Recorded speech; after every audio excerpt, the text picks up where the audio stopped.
Pastor Hernandes, olha, tem um pessoal aqui cheio de dúvida. É mesmo?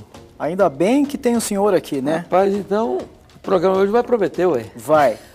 Você está aí na sua casa, você está pensando, poxa, eu também tenho dúvida, eu nunca entendi um assunto sobre a Bíblia, ou eu preciso de uma direção para a minha vida. Olha que conselheiro espiritual você tem aqui, ó. Obrigado, gente. Quantos anos de experiência, pastor? Ô, varão, 41 anos de ministério. Graças a Deus. Tá bom para você ou não? A experiência desse homem? Bom, eu preciso chamar a vinheta e a gente volta para conversar já já.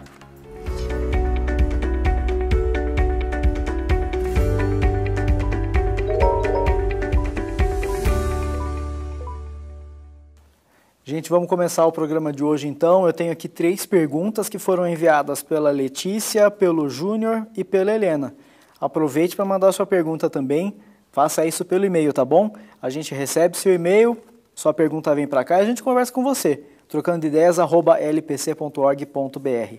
E a Letícia Moraes diz o seguinte: irmãos, muito obrigado por esse espaço. Eu gostaria de saber sobre as doenças de hoje, dos dias atuais, como câncer, por exemplo. Uma doença terminal, quase invencível.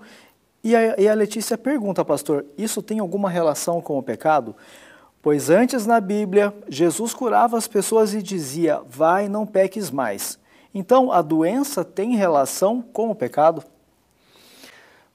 Nós tratamos, de certa forma, né, Tiago, desse assunto no programa passado, mas é importante a gente voltar à carga.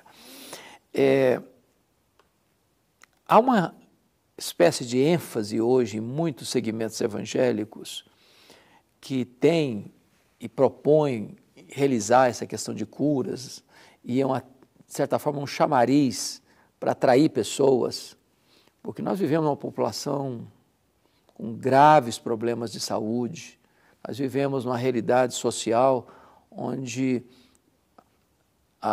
não se tem uma assistência adequada, até porque os recursos são desviados, né, pelo ralo da corrupção. Então, as pessoas vivem desesperadas. E quando alguém diz que vem para cá, porque aqui a gente ora, as pessoas são curadas e tal, vai gerando na mentalidade das pessoas a ideia de que tem um homem que tem o poder de curar, ou que a cura é mediante a fé, especificamente mediante a fé, e que determinadas doenças, ou todas as doenças, têm como origem ou o diabo ou o pecado. E que eu devo tratar a doença como se eu trato o pecado. O pecado, eu não posso conviver com ele, né? Jesus morreu na cruz pelos meus pecados. Então, para me libertar do pecado e me perdoar do pecado. Então, a pessoa diz na mesma lógica, bom, então Jesus morreu na cruz, tem que levar a minha doença, eu não posso ficar doente. Então, o crente não fica doente. Se ele está doente é porque está em pecado, ou porque ele não tem fé, ou porque Deus o está castigando. Não é exatamente isso que a Bíblia ensina. Por exemplo, você pega um apóstolo Paulo. Você acha que Paulo era um homem piedoso? Ele diz, para mim o viver é Cristo, morrer é lucro. Eu tinha uma doença física, está lá em Gálatas 4. E ele orou para Deus curá-lo. E Deus disse, eu não vou curar. Ele não tinha fé? Ele estava em pecado? Deus estava castigando a ele? Não. Deus disse, a minha graça te basta e o meu poder se aperfeiçoa na fraqueza. Você pega Timóteo, filho da fé de Paulo. Paulo dá testemunho dele, que não tinha ninguém igual a ele, que se cuidava dos interesses da igreja, dos irmãos, de Cristo. Timóteo era doente. Paulo orou por muita gente foi curada. A pessoa mais próxima dele não foi curada. Paulo recomenda ele tomar remédio. Eu vou dar só esses 2 exemplos, tem muitos outros, para mostrar uma coisa. Não é verdade que uma pessoa que está com câncer, e a doença agrava, e a doença leva essa pessoa a óbito, que ela estava em pecado, ou que Deus a estava castigando. Nós vivemos num mundo caído, Tiago, sujeito aos problemas e vicissitudes da vida. Lá no passado, irmãos nossos morreram de outras maneiras, né? Morreram jogados às feras, ou crucificados, ou queimados vivos. Você pega um Davi, que era um homem segundo o coração de Deus, ele morreu com 70 anos, muito velho com 70 anos, com doença grave, o corpo dele não aquecia. Então, nós não podemos dizer que esse irmão aqui morreu, sofreu terrivelmente. Devia ter feito alguma coisa errada. Foi a acusação dos amigos de Jó para Jó. Você está sofrendo porque você fez coisa errada. Deus repreendeu aquelas pessoas e mostrou que Jó era um homem piedoso, o mais piedoso da sua geração. Então, não se pode fazer essa associação de causa e efeito, doença e pecado. Não é uma definição bíblica sustentável. Tá aí, Letícia, então, a resposta para a sua pergunta. Quem mais está com dúvida é o Júnior Rodrigues. Ele diz o seguinte: eu tenho dúvidas sobre os nossos sonhos nos dias atuais, pastor. Deus ainda fala conosco através dos sonhos? E se sim, como podemos identificá-los? Bom, primeiramente eu quero dizer que Deus nos fala pela sua palavra. Essa é a maneira regular, sistemática, orgânica de Deus nos falar. Eu não ouso afirmar que Deus não possa, numa situação muito especial, nos dar alguma alerta através de sonhos. Porque Deus é Deus, Ele é soberano, Ele pode tudo quanto Ele quer. Mas nós não podemos entrar por esse caminho, de que a maneira de Deus nos falar é pelos sonhos, visões ou revelações.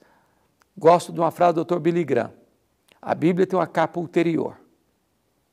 Tudo que Deus quer que eu saiba, Ele me revelou na sua palavra. As coisas encobertas, diz lá Deuteronômio 29, pertencem ao Senhor. Eu não conheço nem tudo que Deus me revelou, para que eu quero ficar vasculhando o que Deus não me revelou? Agora, numa situação muito particular, Deus pode.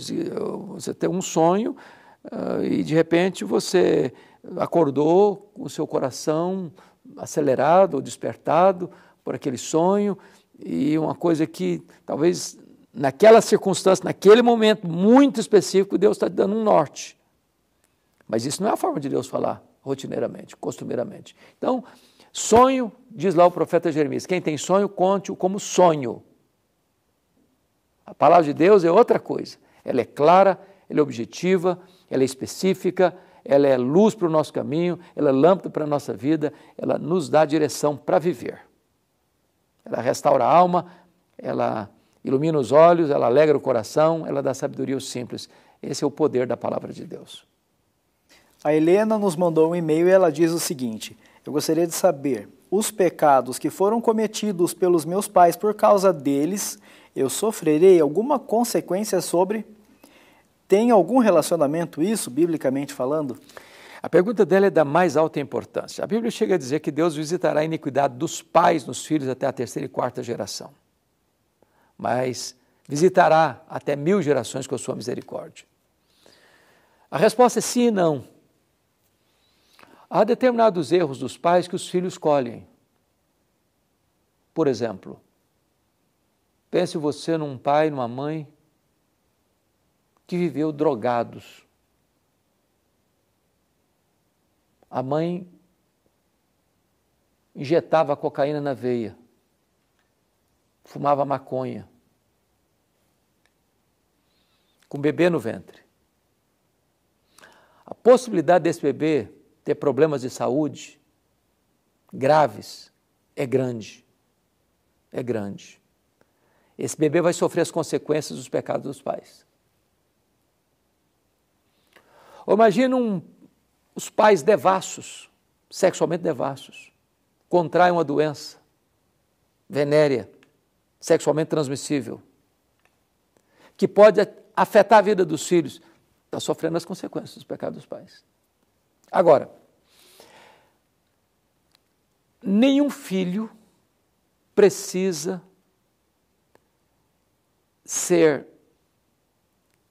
ter seu destino definido pelos pecados dos pais.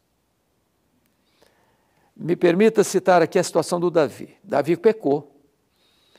Eu acho que o Absalão não tratou bem dos pecados do pai na vida dele. Ele teve ódio do pai, em virtude dos pecados do pai, e arruinou a vida dele por causa disso. Talvez até porque Davi também, que foi perdoado por Deus, nunca tomou posse desse perdão, por isso Davi não tinha coragem de confrontar os seus filhos olhando nos olhos. A Bíblia diz lá em 1 Reis 1,6 que Davi nunca contrariou Adonias. A Bíblia diz que Davi não percebeu quando Aminon estava doente de paixão, a paixão avassaladora, para confrontá-lo. Davi empurrou a Tamar para a casa do Aminon, e Tamar foi estuprada pelo irmão. Davi ficou irado, mas nem consolou Tamar, nem repreendeu Aminon. Davi percebeu que o Absalão, o irmão da Tamar, ficou com ódio do irmão 2 anos, e ele não chamou o filho para confrontá-lo, olhando nos olhos. O Absalão matou Aminon numa tocaia. E Davi perseguiu o filho, Absalão, que teve que fugir de Israel 3 anos. Depois, por intervenção de Joabe, ele recebe o Absalão, fica 2 anos em prisão domiciliar. O filho magoado, já são 7 anos de mágoas. E o Absalão manda um recado para o pai: eu prefiro que o senhor me mate, mas converse comigo. O pai recebe o filho no palácio, dá um beijo no rosto dele, não fala nada.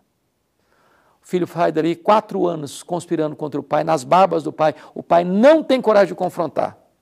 Depois de 11 anos, o filho não quer mais conversar com o pai, quer matar o pai, tomar o trono do pai. Nessa rebelião, ele vai expor o pecado do pai, que foi feito com a porta do quarto fechada, coabitando com as concubinas do pai, diante da luz do sol. Ou seja, o Absalão não conseguiu lidar bem com os pecados do pai. E aqui uma palavra para os pais: se um pai errou, e é possível que erre às vezes, até gravemente, e esse pai se arrependeu, foi perdoado por Deus, ele não perde a autoridade espiritual. Ele deve dizer para o filho: meu filho, eu errei mesmo, mas Deus me perdoou, e eu sou seu pai, eu tenho autoridade sobre a sua vida. Nesse caminho não anda não, porque eu andei por ele, quebrei a cara. Então, eu acho que esse é um ponto muito importante. Os filhos não precisam repetir os pecados e os erros dos pais. No momento que um filho é convertido a Cristo, Tiago, quebrou toda a maldição que tinha sobre a família. Na vida desse filho quebrou. Ele é livre.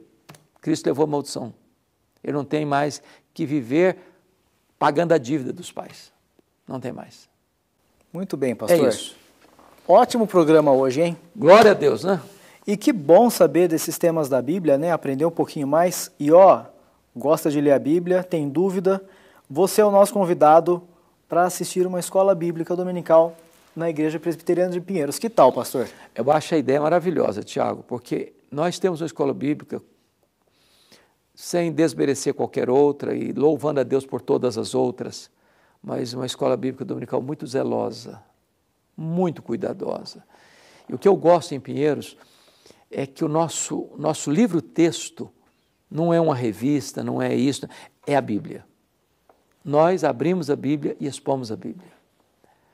O que tem atraído as pessoas na Igreja de Pinheiros não é porque tem conjuntos maravilhosos, bandas famosas, cantores extraordinários, é simplesmente abrir a Bíblia e expor a Bíblia. É pão na casa do pão. Onde fica a igreja, pastor? Avenida Doutora Ruth Cardoso, 6.151, do lado da Ponte Cidade Universitária. Você que mora em São Paulo, vai lá. Vamos abraçar você com muito carinho. E eu que não moro em São Paulo, como é que eu faço? Você pode participar de toda a programação pelo canal do YouTube da igreja e pela IPP TV. 24 horas no ar. Aliás, hoje é sabido que a Igreja Presbiteriana de Pinheiros é a campeã no Brasil em programação 24 horas na área virtual. Então, louvado seja Deus, é uma igreja muito relevante, não só para a sua membresia, mas para a nação brasileira e para outras nações do mundo. Louvado seja Deus. Que bênção, pastor. Temos lá como nosso pastor, reverendo Arival Dias Casimiro, e eu estou do lado dele ali, cooperando no pastoreio desta linda igreja. Tá ótimo. Pastor, vamos entregar então, porque a IPP TV tem mais programação pela frente. Desse jeito. Fica aí com a gente. Se você está no canal da Luz para o Caminho, aproveite e assista os outros conteúdos, inclusive temas anteriores do Trocando Ideias. Nós temos aí mais de 200 programas no ar para você assistir, tá bom? Mas a gente quer que você participe também. Manda um oi pra gente, vamos bater papo com a gente aqui, tá bom? Um abração para você aí do outro lado. Tchau, tchau, gente.